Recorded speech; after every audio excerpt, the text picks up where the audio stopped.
ప్రతి చిన్న విషయానికి ఏడుస్తావేంటి అంటూ పల్లవి ప్రశాంత్‌పై ఫైర్ అయిన నాగార్జున. వీకెండే ఆయనకే నాగార్జున స్టేజ్ మీదకి వచ్చేసి బిగ్ బాస్ హౌస్‌లో ఉన్న హౌస్‌మేట్ అందరూ కష్టసుఖాలు కనుక్కుంటూ వాళ్ళతో ఫన్నీగా కొంత టైం అయితే స్పెండ్ వస్తూ ఉంటాడు ఎప్పుడు కూడా. అయితే అలాగే ఇక పల్లవి ప్రశాంత్ విషయానికి వచ్చేసరికి పల్లవి ప్రశాంత్ ఏంటి ఎంత డల్‌గా ఉన్నావు? నీలో హుషారు తగ్గిపోయింది. బిగ్ బాస్ హౌస్‌లో వచ్చినప్పుడు ఎంత హుషారుగా ఉండేవాడో ఆ హుషారు ఇప్పుడు కనిపించలేదు.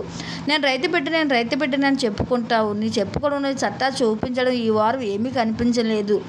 చిన్నదానికి పెద్దానికి ఏడుస్తూ సింపతి సంపాదించుకుంటే గేమ్లో గెలవలేవు. నీ వంతు నీ సత్తా చాటుకొని నువ్వు గేమ్ ఆడితేనే గేమ్లో గెలవగలవు. అదొదిలేసి సింపతి కోసం ఏడుస్తూ ఉంటే నీకు ఎవరు ఓట్లేస్తారు? నువ్వు ఎలా విన్నా బయటకు వెళ్తావు? రైతు బిడ్డ సత్తా ఎలా చాటుకుంటావు అంటూ నాగార్జున గారు పల్లవి ప్రశాంత్‌కి తిట్టారు.